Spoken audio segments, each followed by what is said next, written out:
नमस्कार दोस्तों, आपका स्वागत है मेरे चैनल कहानियों का नया दौर में। आज मैं आपके लिए लेकर आई हूँ हिंदी साहित्य के महान लेखक मुंशी प्रेमचंद जी का लिखा हुआ एक बेहद मार्मिक उपन्यास निर्मला। प्रेमचंद जी को कलम का सिपाही कहा जाता है। उनकी कहानियां और उपन्यास समाज की सच्चाइयों को सामने रखते हैं और निर्मला उन्हीं में से एक है। निर्मला की कहानी दहेज प्रथा और सामाजिक कुरीतियों पर गहरा प्रहार डालती है। निर्मला एक मासूम, पढ़ी लिखी और सुंदर युवती जिसकी शादी तय होती है, लेकिन दहेज की मांग पूरी न होने के कारण उसकी शादी एक अधेड़ उम्र के वकील से करा दी जाती है और यहीं से शुरू होती है निर्मला के जीवन की वेदना। पति और पत्नी के बीच उम्र का ये अंतर रिश्ते में दूरी और अविश्वास लाता है। निर्मला का सौतेला बेटा उसकी उम्र का ही है। सामाजिक स- समाज की शंकाएं, घर का तनाव और पति का संदेह सब मिलकर निर्मला के जीवन को और कठिन बना देते हैं। निर्मला चाहकर भी कभी अपने जीवन में सुख और विश्वास नहीं पा सकी। वह एक ऐसी स्त्री बनकर सामने आती है जो हर जगह केवल कर्तव्य निभाती है, लेकिन कभी अपने मन की खुशी नहीं जी पाती। ये उपन्यास सिर्फ एक औरत की पीड़ा नहीं, बल्कि उस पूरे समाज का आईना है जिसने उसे ये पीड़ा दी। प्रेमचंद जी ने निर्मला के जरिए हमें सोचने पर मजबूर किया है। क्या दहेज, संदेह और सामाजिक बंधन इंसान की खुशियों से ज्यादा जरूरी है? यह कहानी आज भी उतनी ही प्रासंगिक है जितनी 100 साल पहले थी। तो आइए दोस्तों, अब शुरू करते हैं निर्मला की ये मार्मिक कहानी। शुरू से अंत तक मेरे साथ बने रहिएगा। मुझे पूरा यकीन है कि ये कहानी आपके दिल को छू जाएगी। तो चलिए कहानी की शुरुआत करते हैं। निर्मला चाहकर भी कभी अपने जीवन में सुख और विश्वास नहीं पा सकी। वह एक ऐसी स्त्री बनकर सामने आती है जो हर जगह केवल कर्तव्य निभाती है, लेकिन कभी अपने मन की खुशी नहीं जी पाती। ये उपन्यास सिर्फ एक औरत की पीड़ा नहीं, बल्कि उस पूरे समाज का आईना है जिसने उसे ये पीड़ा दी। प्रेमचंद जी ने निर्मला के जरिए हमें सोचने पर मजबूर किया है। क्या दहेज, संदेह और सामाजिक बंधन इंसान की खुशियों से ज्यादा जरूरी है? यह कहानी आज भी उतनी ही प्रासंगिक है जितनी 100 साल पहले थी। तो आइए दोस्तों, अब शुरू करते हैं निर्मला की ये मार्मिक कहानी। शुरू से अंत तक मेरे साथ बने रहिएगा। मुझे पूरा यकीन है कि ये कहानी आपके दिल को छू जाएगी। तो चलिए कहानी की शुरुआत करते हैं। यूं तो बाबू उदय भानुलाल के परिवार में 20 ही प्राणी थे। कोई ममेरा भाई था, कोई फुफेरा, कोई भांजा था तो कोई भतीजा। लेकिन यह हमें उनसे कोई प्रयोजन नहीं। वह अच्छे वकील थे, लक्ष्मी प्रसन्न थी और कुटुंब के दरिद्र प्राणियों को आश्रय देना उनका कर्तव्य ही था। हमारा संबंध तो केवल उनकी दोनों कन्याओं से है, जिसमें बड़ी का नाम निर्मला और छोटी का कृष्णा था। अभी कल दोनों साथ साथ गुड़िया खेलती थी। निर्मला का 15वां साल था, कृष्णा का 10वां। फिर भी उनके स्वभाव में कोई विशेष अंतर न था। दोनों चंचल, खिलाड़िन और सैर तमाशे पर जान देती थी। दोनों गुड़िया का धूमधाम से ब्याह करती थी। सदा काम से जी चुराती थी। माँ पुकारती रहती, पर दोनों कोठे पर छिपी बैठी रहती थी कि ना जाने माँ किस काम के लिए बुलाती है। दोनों अपने भाइयों से लड़ती थी, नौकरों को डांटती थी और बाजे की आवाज सुनते ही द्वार पर आकर खड़ी हो जाती थी। पर आज एकाएक ऐसी बात हो गई जिसने बड़ी को बड़ी और छोटी को छोटी बना दिया है। कृष्णा यही है, पर निर्मला बड़ी गंभीर, एकांत प्रिय और लज्जाशील हो गई है। इधर महीनों से बाबू उदय भानुलाल निर्मला के विवाह की बातचीत कर रहे थे। आज उनकी मेहनत ठिकाने लगी है। बाबू भालचंद सिन्हा के ज्येष्ठ पुत्र भुवन मोहन सिन्हा से बात पक्की हो गई है। वर के पिता ने कह दिया है, आपकी खुशी है, दहेज दें या ना दें, मुझे इसकी परवाह नहीं। हाँ, बारात में जो लोग जाएं, उनका आदर सत्कार अच्छी तरह होना चाहिए, जिसमें मेरी और आपकी जग हंसाई ना हो। बाबू उदय भानुलाल थे तो वकील, पर संचय करना न जानते थे। दहेज उनके सामने कठिन समस्या थी। इसीलिए जब वर के पिता ने स्वयं कह दिया कि मुझे दहेज की परवाह नहीं, तो मानो उनकी आंखें मिल गईं। डरते थे, ना जाने किस किस के सामने हाथ फैलाना पड़े। 2-3 महाजनों को ठीक कर रखा था। उनका अनुमान था, हाथ रोकने पर भी 20,000 से कम खर्च ना होंगे। यह आश्वासन पाकर वे खुशी से फूले न समाये। इसकी सूचना ने अज्ञान बालिका को मुंह ढांपकर एक कोने में बिठा रखा था। उसके हृदय में एक विचित्र शंका समा गई। रो रो में एक अज्ञात भय का संचार हो गया है। ना जाने क्या होगा। उसके विचार में वे उमंगे नहीं हैं जो युवतियों की आंखों में तिरछी चितवन बनकर, होठों पर मधुर हास्य बनकर और अंगों में आलस्य बनकर प्रकट होती है। नहीं, वहां अभिलाषाएं नहीं है, वहां केवल शंकाएं, चिंताएं और भीरू कल्पनाएं हैं। यौवन का अभी तक पूर्ण प्रकाश नहीं हुआ है। कृष्णा कुछ कुछ जानती है, कुछ कुछ नहीं जानती। जानती है बहन को अच्छे अच्छे गहने मिलेंगे, द्वार पर बाजे बजेंगे, और यह भी जानती है कि बहन सबके गले मिलकर रोएगी, यहाँ से रो धोकर विदा हो जाएगी, मैं अकेली रह जाऊंगी। यह जानकर दुखी है, पर यह नहीं जानती कि यह इसलिए हो रहा है। माताजी और पिताजी क्यों बहन को घर से निकालने के लिए इतने उत्सुक हो रहे हैं? बहन ने तो किसी को कुछ नहीं कहा, किसी से लड़ाई भी नहीं की। क्या इसी तरह एक दिन मुझे भी ये लोग निकाल देंगे?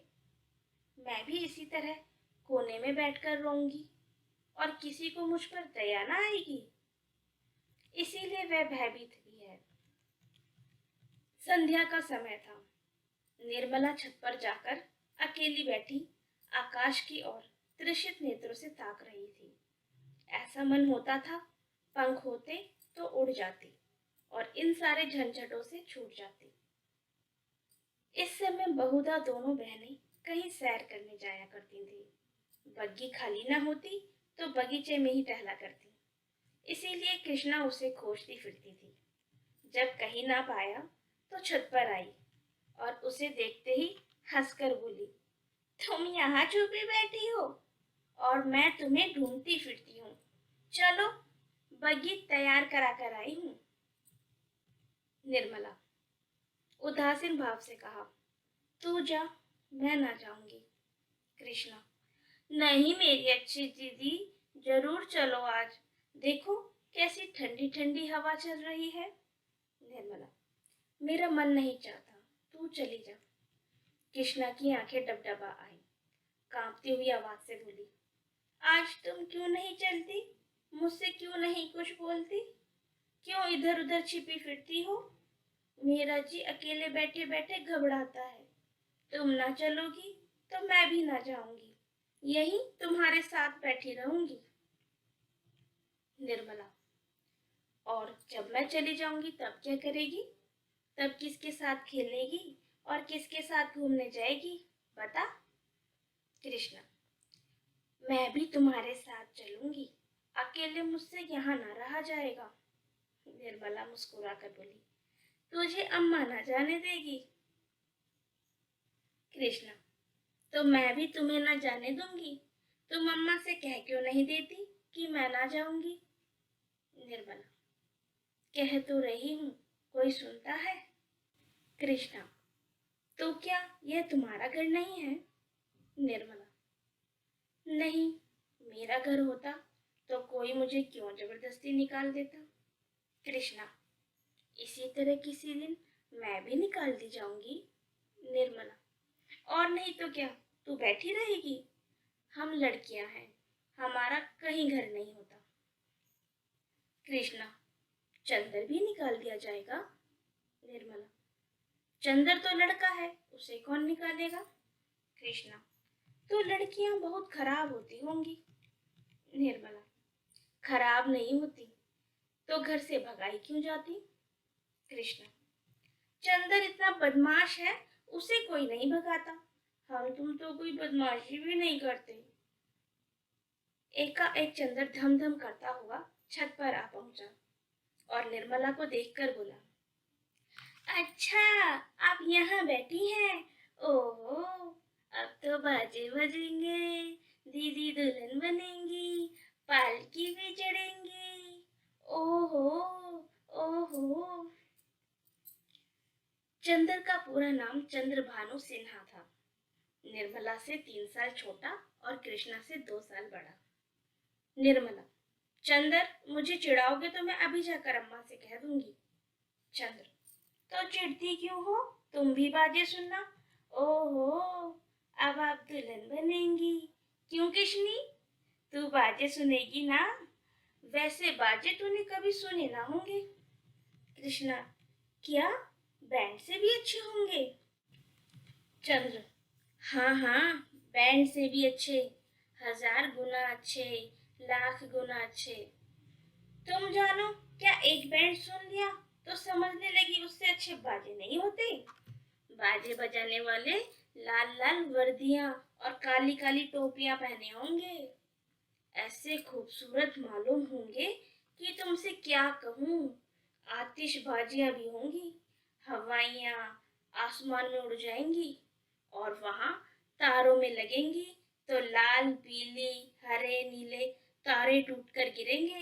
बड़ा मजा आएगा। कृष्णा, और क्या क्या होगा चंदन, बता देना मेरे भैया। चंद्र, मेरे साथ घूमने चल, तो रास्ते में सारी बातें बता दूंगा। ऐसे ऐसे तमाशे होंगे कि देखकर तेरी आंखें खुल जाएंगी। हवा में उड़ती हुई परियां होंगी, सचमुच की परियां। कृष्ण, अच्छा, अच्छा चलो, लेकिन ना बताओगे तो मारूंगी।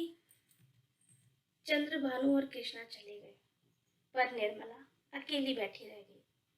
कृष्णा के चले जाने से इस समय उसे बड़ा शौक हुआ। कृष्णा, जिसे वह प्राणों से भी अधिक प्यार करती थी, आज इतनी निठुर हो गई, अकेली छोड़कर चली गई। बात कोई ना थी, लेकिन दुखी हृदय, दुखती हुई आंख है, जिसमें हवा से भी पीड़ा होती है।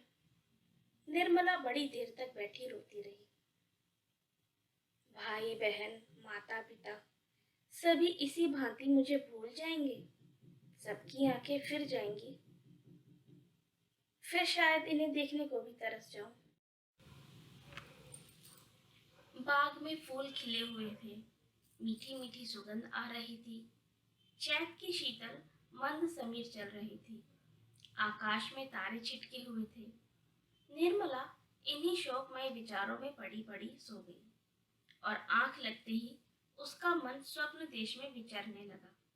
क्या देखती है कि सामने एक नदी लहरें मार रही है और वह नदी के किनारे नाव की बाट देख रही है। संध्या का समय है। अंधेरा किसी भयंकर जंतु की भांति बढ़ता चला आता है। वह घोर चिंता में पड़ी हुई है कि कैसे यह नदी पार होगी, कैसे पहुंचूंगी। रो रही है कि कहीं रात ना हो जाए, नहीं तो मैं अकेले यहाँ कैसे रहूंगी। एकाएक उसे एक सुंदर नौका घाट की ओर आती दिखाई देती है।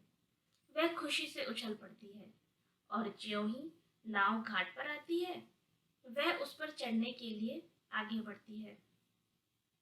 लेकिन ज्यों ही नाव के पटरे पर पैर रखना चाहती है, उसका मल्लाह बोल उठता है, तेरे लिए यहाँ जगह नहीं है। वह मल्लाह की खुशामद करती है, उसके पैरों पड़ती है, रोती है, लेकिन वह यही कहे जाता है, तेरे लिए यहाँ जगह नहीं है। एक क्षण में नाव खुल जाती है। वह चिल्ला चिल्ला कर रोने लगती है। नदी के सर्जन तट पर रात भर कैसे रहेगी, यह सोच वह नदी में कूदकर उस नाव को पकड़ना चाहती है कि इतने में कहीं से आवाज आती है, ठहरो, ठहरो, नहीं, नदी गहरी है, डूब जाओगी। वह नाव तुम्हारे लिए नहीं है, मैं आता हूँ, मेरी नाव में बैठ जाओ, उस पार पहुंचा दूंगा। वह भयभीत होकर इधर उधर देखती है कि यह आवाज कहाँ से आई। थोड़ी देर बाद एक छोटी सी डोंगी आती है। उसमें ना पाल है, ना पतवार और ना मस्तूल। पैंदा फटा हुआ है, तख्ते टूटे हुए। नाव में पानी भरा हुआ है और एक आदमी उसमें से पानी उलीच रहा है। वह उससे कहती है, यह तो टूटी हुई है, यह कैसे पार लगेगी? मल्लाह कहता है, तुम्हारे लिए यही भेजी गई है, आकर बैठ जाओ। वह एक क्षण सोचती है, इसमें बैठूं या ना बैठूं। अंत में यह निश्चय करती है, बैठ जाओ। यहाँ अकेली पड़ी रहने से नाव में बैठना ज्यादा फिर भी अच्छा है। किसी भयंकर जंतु के पेट में जाने से तो यही अच्छा है कि नदी में डूब जाऊं। कौन जाने नाव पार ही पहुंच जाए। यह सोचकर वह प्राणों को मुट्ठी में लिए नाव में बैठ जाती है। कुछ देर तक नाव डगमगाती हुई चलती है, लेकिन प्रतिक्षण उसमें पानी भरता जाता है।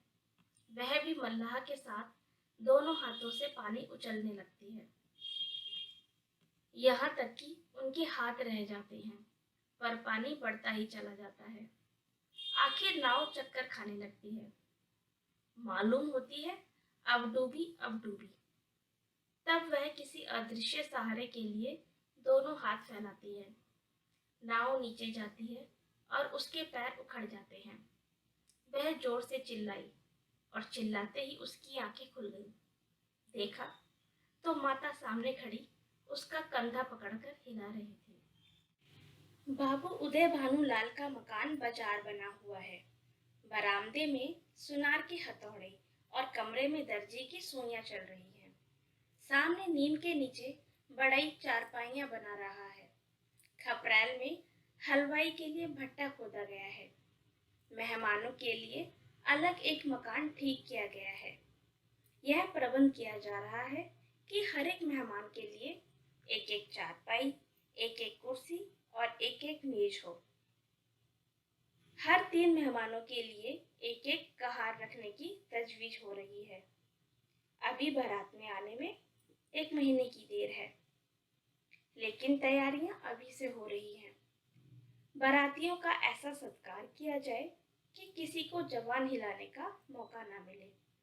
वे लोग भी याद करें कि किसी के यहाँ बारात में गए थे। पूरा मकान बर्तनों से भरा हुआ है। चाय के सेट हैं, नाश्ते की तश्तरियां, थाल, लोटे, गिलास। जो लोग नित्य खाट पर पड़े हुक्का पीते रहते थे, बड़ी तत्परता से काम में लगे हुए हैं। अपनी योग्यता सिद्ध करने का ऐसा अवसर उन्हें फिर बहुत दिनों के बाद मिलेगा। जहां एक आदमी को जाना होता है, 5 दौड़ते हैं। काम कम होता है, हुल्लड़ अधिक। जरा जरा सी बात पर घंटों तर्क वितर्क होता है और अंत में वकील साहब को आकर निर्णय करना पड़ता है। एक कहता है, यह घी खराब है। दूसरा कहता है, इससे अच्छा बाजार में मिल जाए तो टांग के राह से निकल जाऊं। तीसरा कहता है, इसमें तो हीक आती है। चौथा कहता है, तुम्हारी तो नाक ही सड़ गई है, तुम क्या जानो घी किसे कहते हैं। जब से यहाँ आए हो घी मिलने लगा है, नहीं तो घी के दर्शन भी ना होते थे। इस तरह तकरार बढ़ जाती और वकील साहब को झगड़ा चुकाना पड़ता था। रात के 9 बजे थे। उदय भानुलाल अंदर बैठे हुए खर्च का तखमीना लगा रहे थे। वह प्राय रोज ही तखमीना लगाते थे, पर रोज ही उसमें कुछ ना कुछ परिवर्तन और परिवर्धन करना पड़ता था। सामने कल्याणी बोहें सिकोड़े हुए खड़ी थी। बाबू साहब ने बड़ी देर के बाद सिर उठाया और बोले, 10,000 से कम नहीं होता, बल्कि शायद और बढ़ जाए। कल्याणी, 10 दिन में 10,000 हुए, 1 महीने में तो शायद 1,00,000 नौबत आ जाए। उदय भानु, क्या करूं, जग हंसाई भी तो अच्छी नहीं लगती। कोई शिकायत हुई तो लोग कहेंगे नाम बड़े दर्शन छोटे। फिर जब वह मुझसे दहेज का 1 पाई नहीं लेती तो मेरा भी कर्तव्य है कि मेहमानों के आदर सत्कार में कोई बात उठा न रखूं। कल्याणी, जब से ब्रह्मा ने सृष्टि रची तब से आज तक कोई बारातियों को प्रसन्न नहीं कर सकता। उन्हें दोष निकालने और निंदा करने का कोई ना कोई अवसर मिल ही जाता है। जिसे अपने घर सूखी रोटियां भी मैयर नहीं होती, वह भी बारात में जाकर तानाशाह बन बैठता है। तेल खुशबूदार नहीं है, साबुन टके सेर का जाने कहाँ से बटोर लाए। कहार बात नहीं सुनते, लालटेनें धुआं देती हैं, कुर्सियों में खटमल भरे पड़े हैं, चारपाइयाँ ढीली हैं, जनवासे की जगह हवादार नहीं। ऐसी ऐसी हजारों शिकायतें होती रहती हैं। उन्हें आप कहाँ तक रोकिएगा? अगर यह मौका न मिला तो कोई और ऐब निकल जाएंगे। भाई, यह तेल तो रंडियों के लगाने लायक है, हमें तो सादा तेल चाहिए। जनाब ने यह साबुन नहीं भेजा, अपनी अमीरी की शान दिखाई है, मानो हमने साबुन देखा ही नहीं। ये कहार यमदूत हैं, जब देखिए सिर पर सवार। लालटेनें ऐसी भेजी हैं कि आंखें चमकने लगती हैं। 10-5 दिन इन रोशनी में बैठना पड़े तो आंखें फूट जाएं। जनवासा क्या है? अभागे का भाग्य है, जिस पर चारों तरफ से झोंके आते रहते हैं। मैं तो फिर भी यही कहूंगी कि बारातियों के नखरे का विचार आप छोड़ ही दो। उदय भानु, तो आखिर तुम मुझे क्या करने को कहती हो? कल्याणी, कह तो रही हूँ, पक्का इरादा कर लो कि मैं 5,000 से अधिक खर्च ना करूंगा। घर में तो टका है नहीं, कर्ज का ही भरोसा ठहरा। तो इतना कर्ज क्यों लें कि जिंदगी में अदा ना हो? आखिर मेरे और भी तो बच्चे हैं, उनके लिए भी तो कुछ चाहिए। उदय भानु, तो आज मैं मरा जाता हूँ। कल्याणी, जीने मरने का हाल कोई नहीं जानता, इसमें बिगड़ने की तो कोई बात नहीं। मरना एक दिन सभी को है, कोई यहाँ अमर होकर थोड़ी आया है। आंखें बंद कर लेने से होने वाली बात न टलेगी। रोज आंखों देखती हूँ, बाप का देहांत हो जाता है, उसके बच्चे गली गली ठोकरे खाते फिरते हैं। आदमी ऐसा काम ही क्यों करे? उदय भानु ने जलकर कहा, तो अब समझ लूं कि मेरे मरने के दिन निकट आ गए, यही तुम्हारी भविष्यवाणी है। सुहाग से स्त्रियों का तो जी उगते सुना था, आज यह नई बात मालूम हुई।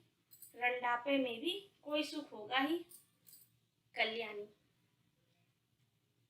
तुमसे दुनिया की कोई बात कही जाती है तो जहर उगलने लगते हो।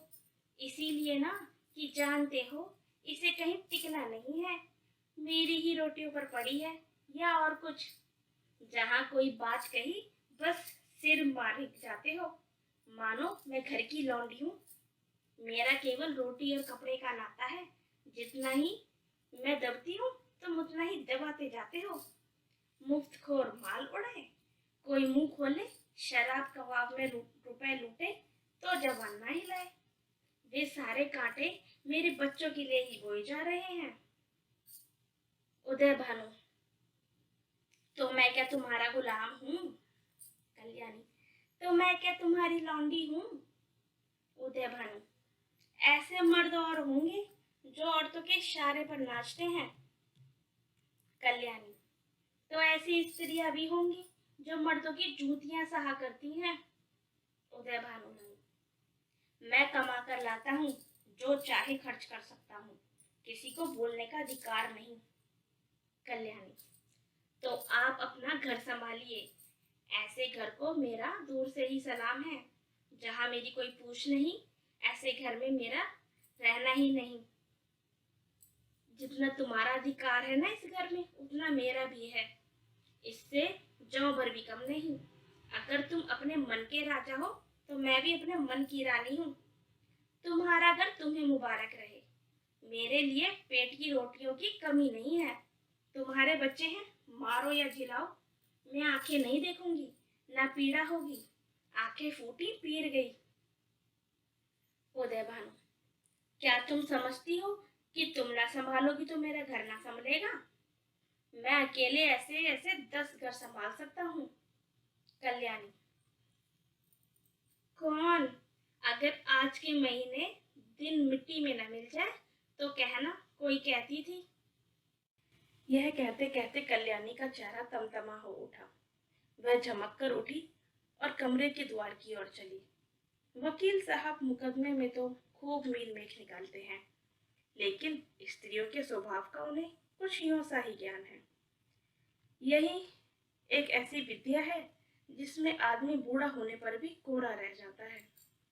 अगर वे अब भी नर्म पड़ जाते तो कल्याणी का हाथ पकड़कर बिठा लेते, तो शायद वह रुक भी जाती। लेकिन आपसे यह तो हो न सका। उल्टे चलते चलते एक चरका दे दिया। बोल, मैके का घमंड होगा? कल्याणी ने द्वार पर रुककर पति की ओर लाल लाल नेत्रों से देखा और विफर कर बोली, मैके वाले मेरे तकदीर के साथ ही नहीं है, और ना मैं इतनी नीच हूं कि उनकी रोटियों पर जा पड़ूं। उदय भानु, तब कहाँ जा रही हो? कल्याणी, तुम ये पूछने वाले होते कौन हो? ईश्वर की सृष्टि में असंख्य प्राणियों के लिए जगह है, क्या मेरे लिए ही जगह ना होगी? यह कहकर कल्याणी कमरे के बाहर निकल गई। आंगन में आकर उसने एक बार आकाश की ओर देखा, मानो तारागण को साक्षी दे रही है। मैं इस घर में कितनी निर्दयता से निकाली जा रही हूँ। रात के 11 बज गए थे। घर में सन्नाटा छा गया था। दोनों बेटों की चारपाई उसी के कमरे में रहती थी। वह अपने कमरे में आई, देखा चंद्र भानु सोया है। सबसे छोटा सूर्य भानु चारपाई पर उठ बैठा है। माँ को देखते ही वह बोला, तुम कहाँ गई थी अम्मा? कल्याणी दूर से ही खड़े खड़े बोली, कहीं तो नहीं बेटा, तुम्हारे बाबूजी के पास गई थी। सूर्य, तुम चली गई, मुझे अकेले डर लगता था। तुम क्यों चली गई थी, बताओ? यह कहकर बच्चे ने गोद में चढ़ने के लिए दोनों हाथ फैला दिए। कल्याणी अब अपने को रोक न सकी। मात्र स्नेह के सुधा प्रवाह से उसका संतप्त हृदय परिलवित हो गया।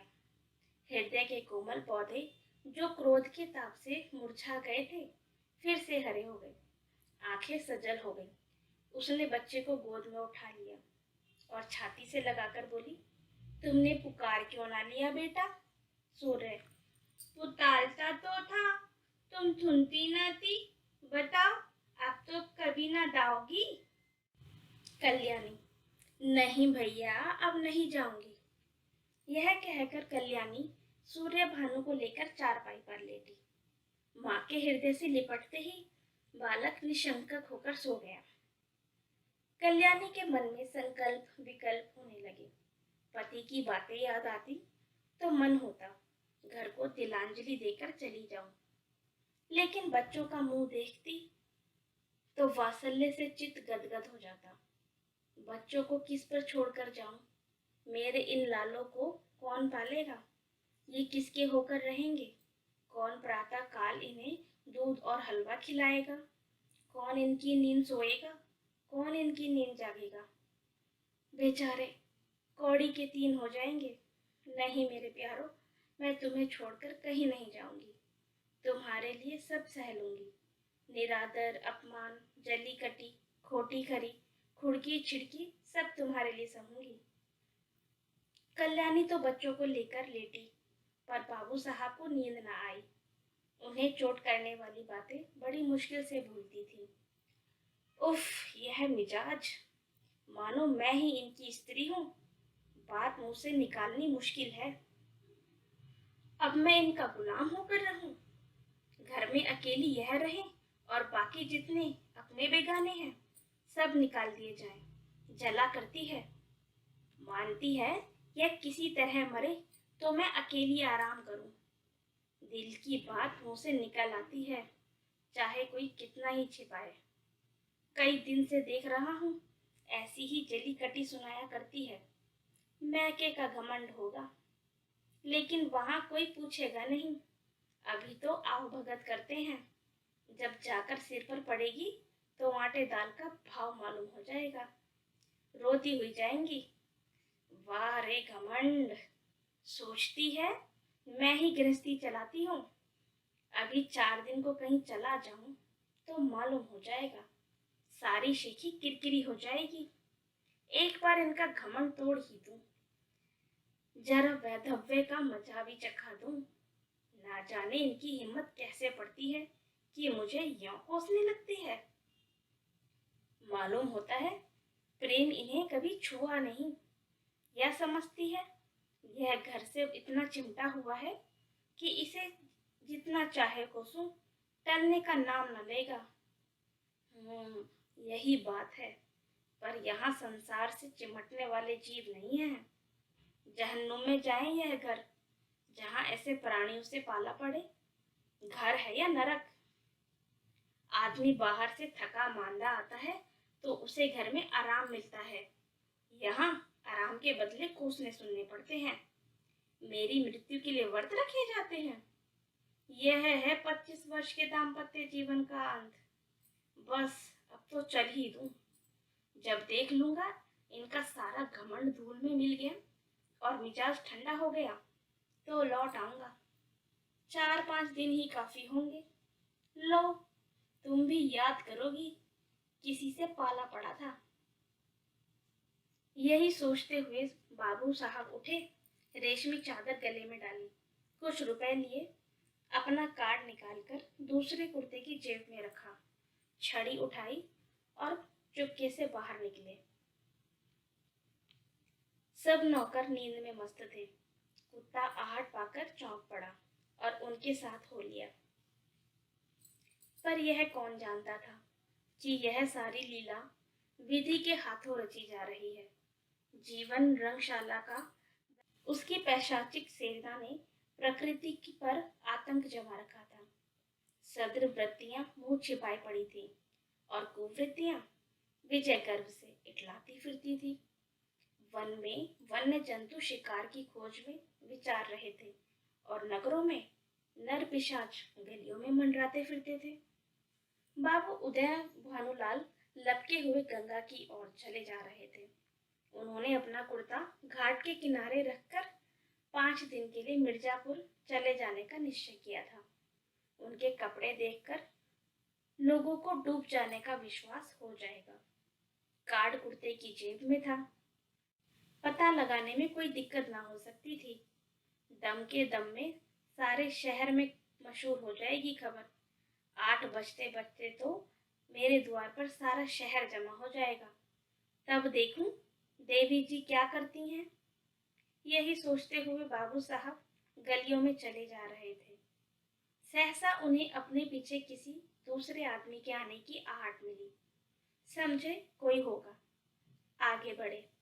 लेकिन जिस गली में वह मुड़ते उसी तरफ वह आदमी भी मुड़ता था।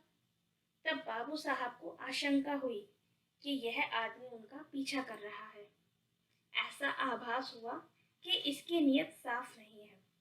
उन्होंने तुरंत जेबी लालटेन निकाली और उसके प्रकाश में उस आदमी को देखा। एक वरिष्ठ मनुष्य कंधे पर लाठी रखे चला आता था। बाबू साहब ने उसे देखते ही चौंक पड़े। यह शहर का छटा हुआ बदमाश था। 3 साल पहले उस पर डाके का अभियोग चल रहा था। उदय भानु ने उस मुकदमे में सरकार की ओर से पैरवी की थी और इस बदमाश को 3 साल की सजा दिलाई थी। तभी से वह इनके खून का प्यासा हो रहा था। कल ही वह छूट कर आया था। आज देवास साहब अकेले रात को दिखाई दिए तो उसने सोचा यह इनसे दाव चुकाने का अच्छा मौका है। शायद ऐसा मौका फिर कभी ना मिले। तुरंत पीछे हो लिया और वार करने की घात में ही था कि बाबू साहब ने जेबी लालटेन जलाई। बदमाश जरा ठिठक कर बोला, क्यों बाबूजी, पहचानते हो? मैं हूँ मतई। बाबू साहब ने डपट कर कहा, तुम मेरे पीछे पीछे क्यों आ रहे हो? मतई, क्यों, किसी ने रास्ते चलने की मनाही है? यह गली तुम्हारे बाप की है। बाबू साहब जवानी में कुश्ती लड़े थे, अब भी हष्ट पुष्ट आदमी थे, दिल के भी कच्चे ना थे। छड़ी संभाल कर बोले, अभी मतई, मैं 7 साल को जाऊंगा या 14 साल को, पर तुम्हें जिंदा ना छोड़ूंगा। हाँ, अगर तुम मेरे पैरों पर गिरकर कसम खाओ कि अब किसी को सजा ना कराऊंगा तो छोड़ भी दूं। बोलो, मंजूर है? उदय भानु: तेरी शामत तो नहीं आई। मतई: शामत मेरी नहीं आई, तुम्हारी आई है। बोलो, खाते हो कसम एक? उदय भानु: तुम हटते हो या मैं पुलिसमैन को बुलाऊं? मतई: दो। उदय भानु: हट जा बदमाश सामने से। मतई: तीन। मुंह से तीन शब्द निकालते ही बाबू साहब के सिर पर लाठी का ऐसा तुला हाथ पड़ा कि वह अचेत होकर जमीन पर गिर पड़े। मुंह से केवल इतना ही निकला, हाय, मार डाला। मती ने समीप आकर देखा तो सर फट गया था और खून की धार निकल रही थी। नाड़ी का कहीं पता ना चलता था।